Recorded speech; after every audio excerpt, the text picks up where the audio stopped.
Yo! What's up sa inyo guys? Muna naman tayo nagbabalik sa ating vlog. So yun, meron pala tayong gagawin guys. Gagawa tayo ng dual screen. Yan, ito tsaka ito. Yan, kailangan yung display niyan magkapareho sila. So yun, tara, subukan na natin. Let's go!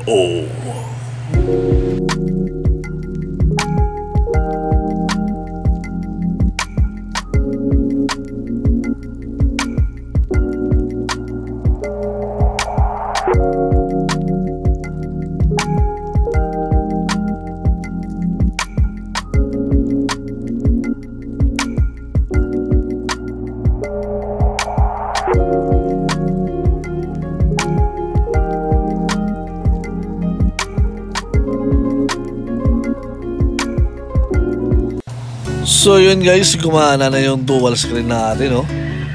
Yan, oh. Ayos. Yan, testing muna tayo dyan guys. Yan.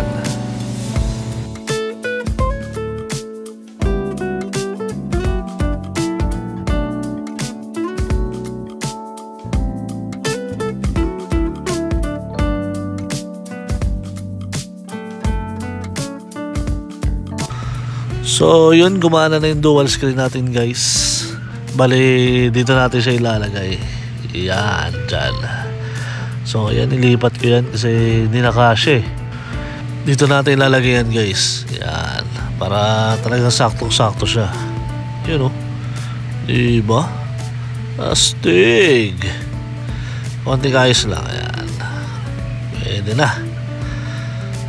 Talagang sinisipat-sipat pa, oh. Kailangan kasi maganda yung ano natin guys, shop, para attractive sa mata ng mga customer natin. So yan, pinakuha ko yung mga wire dyan guys. Yan, para hindi magulo yung mga wire natin. Pangit tingnan pag ano eh, hindi nakaayos, parang spaghetti.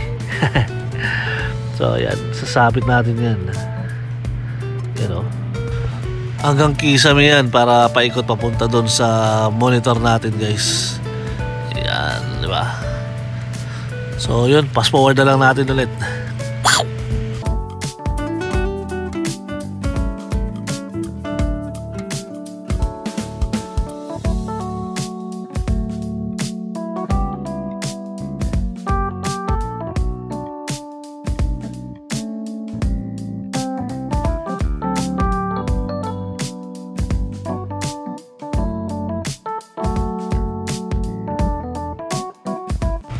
So yun guys, susubukan na natin. Yan, oh. Astig. Yan, pinapa-enter ko yan kay mama para tingnan natin kung sabay bang bubukas. Yun, oh, sabay na sabay. Ang angas, diba? So di na kailangan tumingin yung customer dyan sa monitor ko. Yan, dyan na sila titingin. Ayos, diba? Alright.